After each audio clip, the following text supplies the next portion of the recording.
Today, I had the wonderful privilege of talking to Lydia Martinez. She is the CEO and founder of Elle Marketing and Events. She's based out of Utah. What an incredible conversation that I had with her. This woman is a powerhouse. Let me tell you, that you don't hear that very often from me, but talking with someone that really has a grasp about healthy leadership, about humility, about how to build teams the right way.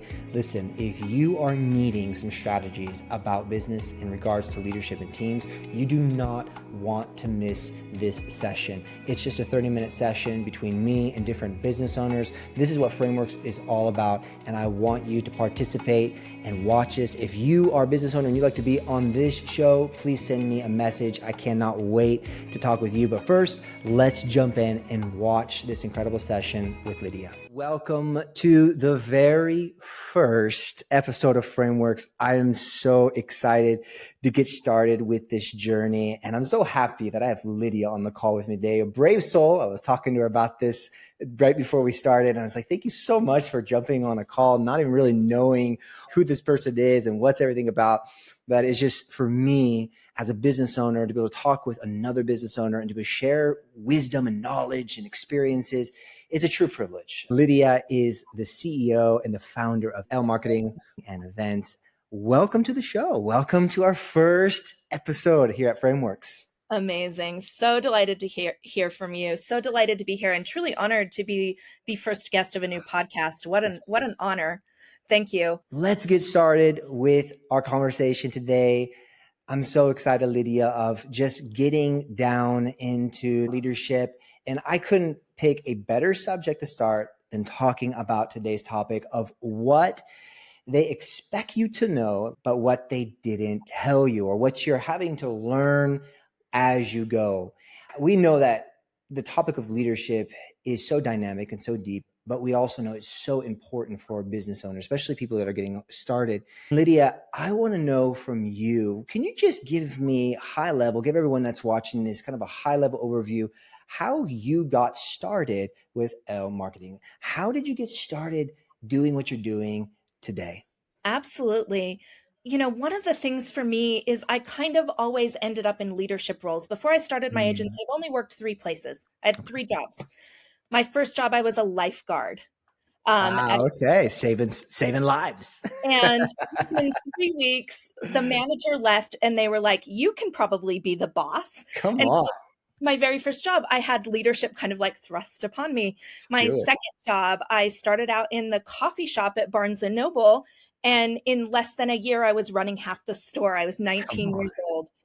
And so I kept ending up in these leadership roles really young. And I've got to be honest, I was not that great at it. We'll talk a lot about like some of those lessons I learned along the way. But the way that I started Elle Marketing and Events, I was the marketer and event planner at Whole Foods Market. And I loved my job, but I wanted to move up. I was looking for more leadership. I'd been there for 7 years and it wasn't working out. You know, sometimes you like pound your head against a wall and it keeps not working. And suddenly you realize maybe it's not supposed to. And so the day that I left Whole Foods Market was the day that they pulled me in the office and they said, hey, that promotion and that raise that you've been working towards all this time, guess what? Here it is. It's yours. Silver platter. You don't even have to move. And so with that existing role going away, they said, just think about it. Come back to us tomorrow with your decision, what you want to do. And I drove home that day. And instead of being excited, I felt sick. Oh I my felt God. sick to my stomach. You know that feeling, right? When you're just like, this is wrong. And so I walked into my house and I told my husband, I think I'm going to quit my job tomorrow. And that's exactly what I did. He said, you should do it. You aren't Wow. actually happy there anymore. Wow. And you had to figure that out for yourself. I couldn't tell you. Wow. So I went in. Good husband. It's good husband. Let you figure it out and move it in your own way. I love that. Smart man, let me tell you. And so I went in the next day, I quit. That was a Friday. I spent Saturday being sad. I spent Sunday freaking out and thinking I was crazy.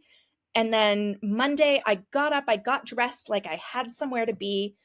And I was like, okay, I could either update my resume or I could do what I've always wanted to do, which is start a business. Come on. I'm going to send 3 emails today to 3 different contacts that I have. And if I can get somebody to pay me for just one thing by the end of the day, I um, love it. Come I'm going to on. start a business. I had 3 clients by the end of the day from 3 emails. Let's go. That is hitting that's good. That's good grind. I love that. That's incredible. I have never looked back. I'm coming up on 10 years in Jesus. marketing, and I have an amazing team and really amazing clients, some of whom have been with me almost since day one. Wow. Wow. I love the dynamic of your team, by the way. Like you said, it's women driven. Yeah. Tell me, we're going to just tell me a little bit about that. I love that. That's Yeah. powerful. I was looking at the photo. I was looking at all like just your whole branding and how your voice and everything. Tell me a little bit about like the kind of the nuance of your company, of how it Yeah. functions and the culture. I loved it. I am a big believer that when you empower women in their growth, in their development, in their like fulfilling their goals, and Mm. you also offer them space for Yes. important things like family, like downtime, that Mm. you have a better team. Yes. And so my team is diverse. We have working moms who love working with us because they can work in the evenings. Come on.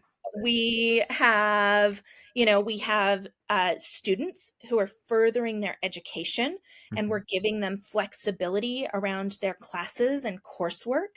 And, we bring a unique twist to the marketing that we're doing because of the way we think about storytelling.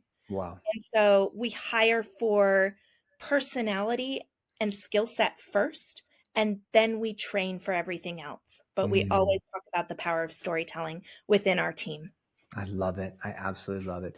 We all know that the beginning moments of starting any company has its challenges, it has its nuances, it has its moments of ups and downs. Sometimes it feels like there's a little bit more down moments and up moments. So it's just like this, it's like kind of a roller coaster ride.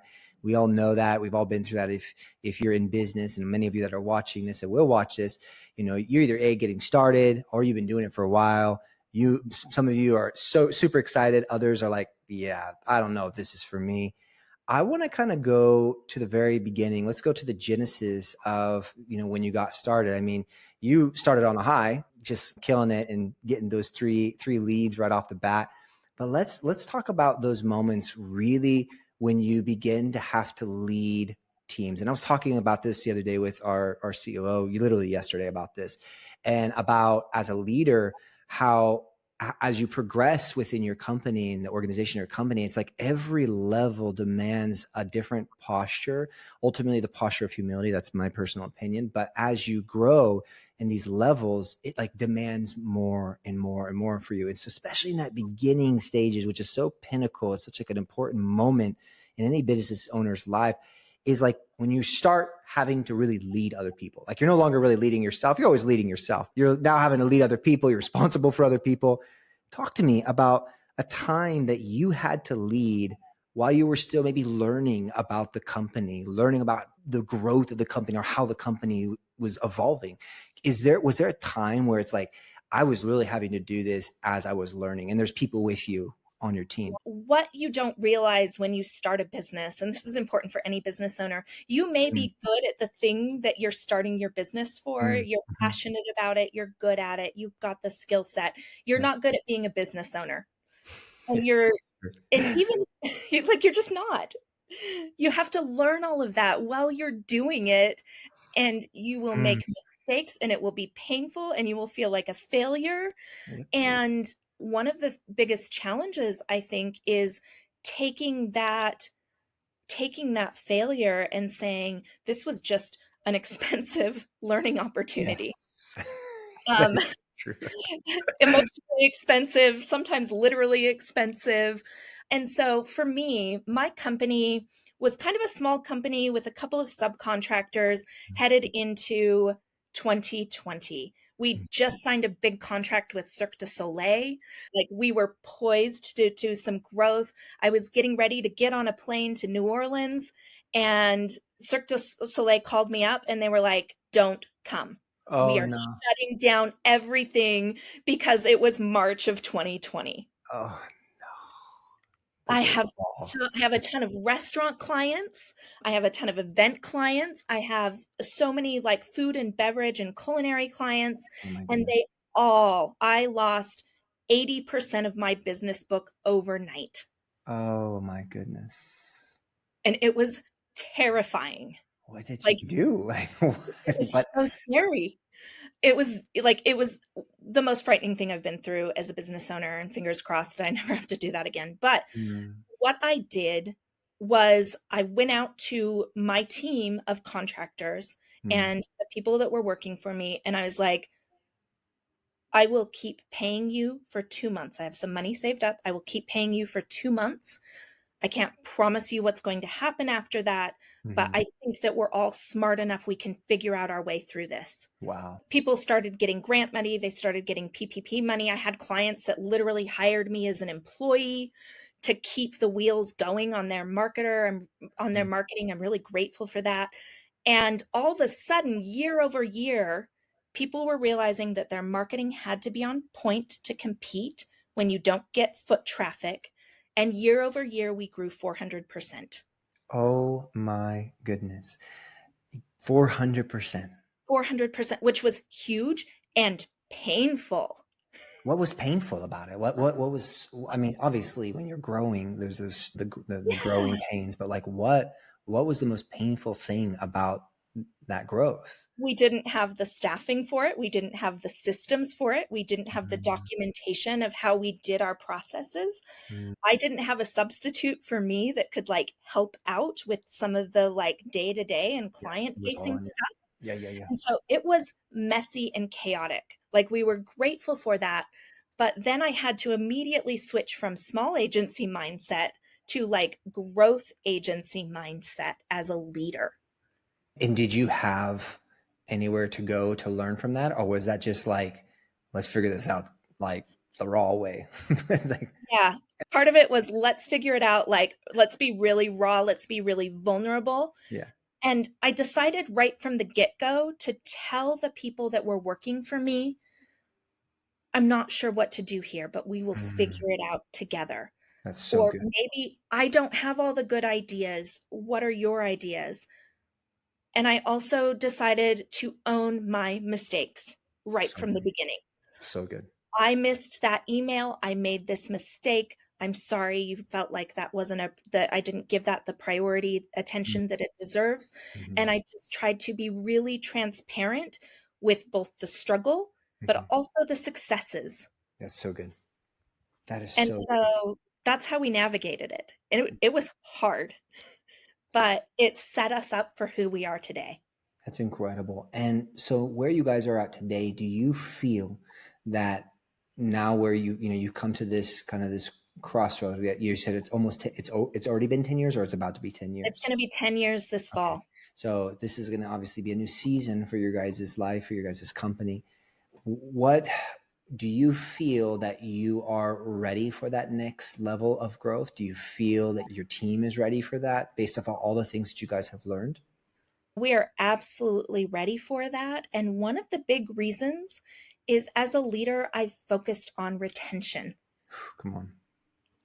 And so I have people that have worked for me now for 8 years, for 5 years. Congratulations. I have people that are like, I want to be here, grow, and develop here because I can see the value. Mm, And I appreciate having you at the head of this thing. Not because you're a perfect leader, but because you've got my back as a wow. leader. You're not perfect, but you're present. And that's for them, that is the validation that they need to go into Exactly. battle with you in any season. That's incredible. And it does feel like a battle, but we've set this precedent of we want to grow and Mm, we're willing to do the learning and the work to do it, even if it is a little messy initially. I love that. That's okay. How do you, and I mean, everyone has their kind of their secret sauce. And so I'm not trying to get too deep into your business structure, but I think it's important to ask is like, how do you do this? How do you work with the retention? Or do you do follow-ups? Do you Yeah. do like what is the culture for the retention? Not just from because sometimes we focus only on the customers, right? But we Yep. don't focus on the internal team. Like what is your method? What's your method for success? Yeah, absolutely. It is listening Hmm. when people have a concern. It is celebrating individual wins within the team, so giving credit where credit is due. Mm. It is giving people a pathway to meet their goals. And that might be, I need to step back for my family right now, or I need to step back to focus on my education, but I still want to be here. Mm. Or it might be like, I would like more. I want more responsibility. I want more opportunity. Let's forge a path for that. That's good. My marketing strategist right now, she started out with me 5 hours a week, like editing and posting blog posts. Hmm. That was 5 years ago. And she is now a leader in my company, the marketing strategist, and she has stuck around because she loves what we do here and really believes in it. That's incredible. It kind of really goes to the second question that I have for you. And you kind of already highlighted a little bit and gave us a little bit of insight, but I think it's important to really see if we can go a little deeper with this is how do you keep your team's confidence when you don't have all of the answers? Because this is like this, and I was literally, I mean, we were talking about this because we have another podcast that we do with, it's called Partners Corner with my partner and I. And we were talking about this, like so many business owners and so many leaders, they almost have this, like, it's not sometimes that they mean to. Some people come from their background, but like they have this kind of this God complex of like they feel like they need to have all of the answers, the right answers all the time. And if they don't, it's a sign of weakness and the people are going to lose their respect, et cetera, et cetera. And so because you have such a diverse team and you're having, working mothers, you have people, in different seasons of their lives, like how do you keep these people, your team's confidence when you really don't maybe have all the answers? You should, like, just being honest. I think that's the key, but like, is there anything else besides People that? respect you more over the long term when you have the humility Yeah. to come to them and say, I don't have the answer, but I promise you I will figure it out. So good. Because that way you're not building up a false expectation or you're not giving a wrong answer. You're literally saying, let me have some time to think about this. Hmm. And over time, when you show them, I didn't just say that, I actually took the time, I thought about it, or we Hmm. had a conversation together about what is the solution. Maybe it's not me coming up with the ideas. Maybe it's you being empowered to come to me with a problem, with a solution, and then I Yeah. help you That's so good. implement. And so from that perspective, I really think you get more buy-in long term than being like blustery about I have all the answers. People respect you more when you say, I don't know, but I will figure it out. So We good. will figure it out. So good. And I'm assuming, do you do you write it down and then do follow up on what you've done? Like, do you have a system for that? Because I know you as the CEO, as a founder, it's not just one person. It could be multiple people pulling on you potentially at the same time. How do Yes. you lead with that? Like, it's like having a bunch of children. Like, I only have one daughter and she's always calling my name. And so I get distracted. So like, how do you do it? The first thing is my team knows that I've got a very open door policy. Hmm. They know how to reach me. They have access to my calendar. They know what I have going on. And we've worked out, is something like high priority emergency? Is it like a mid level, this needs attention, but not right this second? Or is it like, this is something I've had on my mind? Mm. And so we have time periods where we've got formal evaluations and times for conversation. We have regular team meetings and stand-up meetings. And at least once a month, it's kind of talking about the big picture of the business. Mm. But then anybody can also bring up, hey, I'm seeing this opportunity, or I'm seeing a problem, or there's a red flag on the horizon. It's Mm. better that people bring that to my attention early before it's like a big problem. That's so, And so we've got this policy. And the thing that I love is actually my team talks to each other. so good. Yep. And so very often, if one team member is identifying a challenge or seeing somebody else, make a mistake or drop the ball, we've developed a culture where it's okay to go directly to that person. You don't need to necessarily involve me. And that's good. And And that shines I so sign of appreciate maturity for sure when they do that, that they're learning that they can walk on their 2 feet, that they can make the right, they can make wrong decisions and learn from it and adapt and pivot. That's the ultimate goal, right? As business owners, to like help these people grow into their leadership and become it. better leaders than us. And we've created a culture where mistakes are okay. You Mm. just own them and fix them. Yep. And so when mistakes are okay, and when you trust your team to help support you through those mistakes, Mm. then suddenly you're creating a culture where growth happens much more rapidly because people aren't trying to hide their errors. Or if somebody self-identifies a mistake and they say, oh man, I messed this up, Yep. what should I do to fix it? They have a whole team to help them, as opposed to trying to like sweep it under the rug or hide it or fix it themselves and maybe make it 10 times worse. Yep. That's all happened to, I think it's all happened to the best of us, where we've had those wonderful people that are like, why didn't you come to me earlier? Like, we could have figured this out together and it wouldn't have been as big of a problem. For you, as you grow in your leadership and as you grow as a business owner, how do you, and this is not part of the question, sometimes I go off on different questions because I kind of like to do this, but like, how are you building for your legacy tomorrow? I think it's because we're talking about leadership, right? You can't talk about leadership without legacy. Um, how are you building your company in regards to legacy? Have you thought about it? What are you doing? Because you're talking about building people that have ownership. You're talking about people that know you're talking about how you build people up and how you create this culture where people own it and they learn from mistakes. They create this environment. So it's clear that you do have some kind of thought about tomorrow. Are you thinking about legacy building for your team and for your company? For me, the very first legacy for me is that I want to leave my little corner of the world better. Mm, good. And so that's my number one legacy, and that applies to, like, the people that have worked for me. That Mhm. applies to my clients. Like, I Mm, want to have their lives be better and enriched from having yes.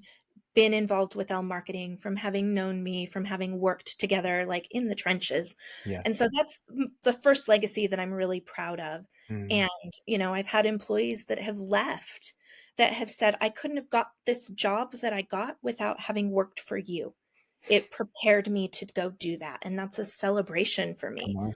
Yeah. Um, and so the other piece of legacy, and of course, as a business owner, we always want to talk about, like, what's your succession strategy? What Mm, is your exit strategy? Where do you want to go? Really, truly, we're headed in the direction where in the next year or two, I'm going to be less involved in the day to day, mhm. more managing big picture, and focusing on building a secondary ancillary business. And Wow. so that's where we're headed. We're setting up the foundations for that right now, but I want a solid foundation. That's my responsibility to my team, but that's the type of thing that we're looking at. And then who has the bigger piece? Who is Mhm. doing more of that day-to-day work, and what does that look like? And what does compensation look like? That's so What does your piece of the pie look like? And I think those are important questions that we're thinking about right now. I love it. How are you feeling personally knowing that you're headed in that direction? Are you a person that's like, I can't wait to get there? Or are you feeling kind of like butterflies in your stomach that you may not be there day to day and like the daily things? How do you feel about that? How does that make you feel as a leader, as a business owner? Yeah, as a leader and a business owner, anytime you give away a piece of the pie, it's a little bit nerve-wracking, Like, right? here you go. Yeah, I Please, know. please take it, but also, ooh, Don't I screw it. yeah, it's hard every time. Yeah, And when it first happens, it's especially hard because very often people can't do it better than you initially. yeah, And so it's hard. But the flip side is if they don't get the opportunity, yeah. then they can't grow into it. And the other piece of that is phenomenal is once you hand it over and once they step into it and once they grow into that role, a Mm. lot of times they do it better than you as the business That's what owner. you want. That is That's what the you want. best thing when they do it better. Exactly, and so sometimes it takes a minute, sometimes it takes a little bit of time, but Hmm. when they start taking it and running with it and doing it better than you because, their attention isn't on 500 other things that come with running a small business. Their Hmm. attention is on their one piece of the pie. Very often, they can do it so much better than you, and so giving away those pieces actually is fulfilling, That's and so it good. leads towards growth, and it gives you more energy for other things. So good. For all those that are watching, what Lydia is saying is so true. And, myself, I'm going through the same process. Apart from the company that we have, the staffing agency that we have, I also run a software company and we work with AI development and within, the infrastructure of machine learning. And for me, it is a challenge because many times I'm spending so much time on development. Like, so I've been working with Unify, with our company, for a few years now, and you're building people up around you, and then it's so interesting how it begins to like naturally happen, where you kind of turn your head and you start really focusing on the other company. And I'm at a moment right now in my life where I was just talking to my wife about this, and I was like, what's it going to be like when that day comes where I'm not taking all the calls, I'm not doing the sales calls, I'm not talking to customers, like, and it takes a lot of wisdom to know when to step, like, not step out, because it's like you're still going to be the owner of the company, right? But like, when do I kind of step aside?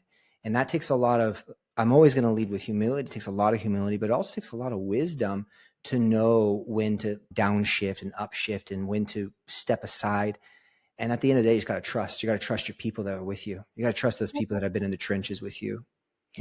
And it takes a lot of courage for you and for your employees Yeah. to like take that step off the cliff and recognize like we might be like crafting our parachute on the way down.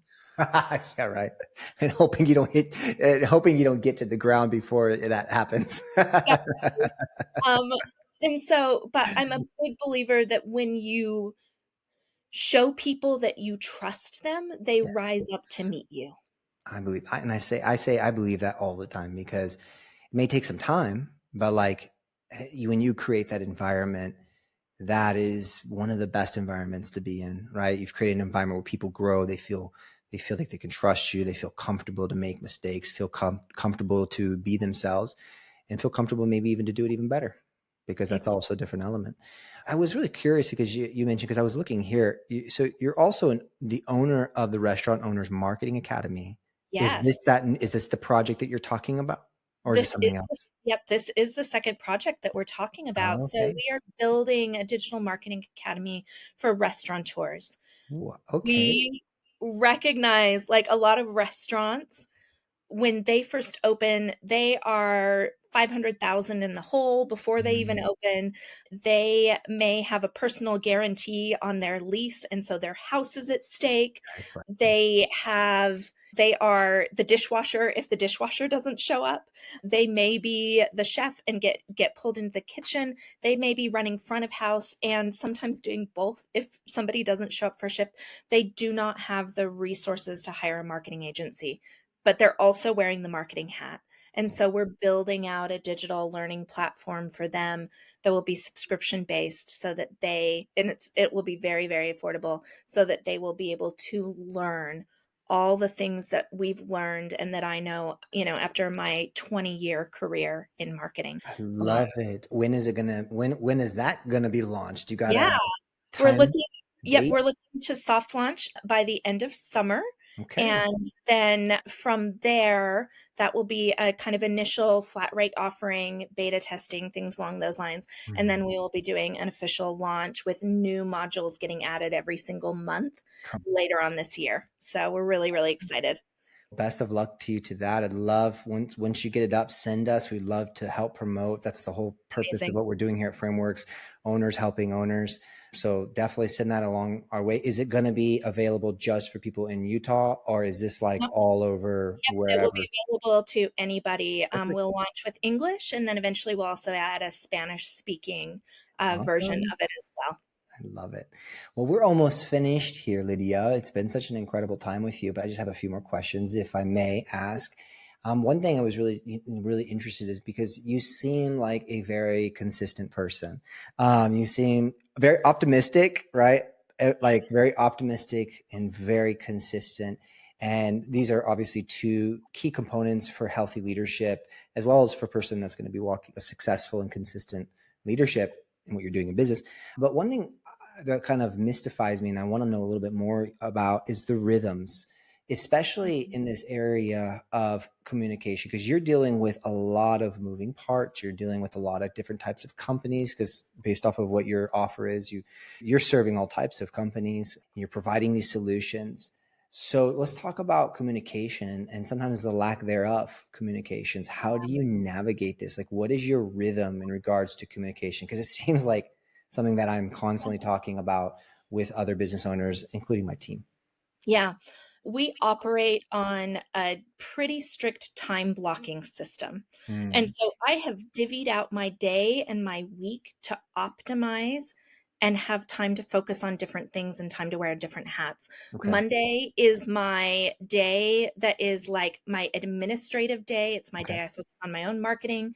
It's the day that we do our all team meeting. Okay. And where I deal with the logistics of being a business owner. Okay. I do all of my meetings on Tuesdays and Thursdays, Okay. and I am super strict on that. My brain doesn't jump well from like meeting to task, and so I block all of my meetings on Tuesdays and Thursdays. You better not be Sometimes late. Anybody that's watching this, if you're on a meeting with Lydia, you better be on time. you better be on time because sometimes there are like 13 of them. Don't be late. Show up. And then Wednesday is my day to like get stuff done. Okay. It's my get stuff done day for clients, for team members. And then Friday is kind of my floating day. Sometimes I'm working on some projects. Sometimes I'm working on some growth stuff for the company. Sometimes I'm working on like systems and processes. Mm. Sometimes I'm, showing up and doing a podcast or teaching a class Oh, yeah. or participating in a seminar. So I try to like block out my week in ways to optimize my time. And my team also knows like at the end of a 13 meeting day, Okay. Lydia is an introvert. She's gonna be fried. Go home and pull the blinds down and Exactly. Sit in a dark room and like do some deep breathing. She's going to be exhausted.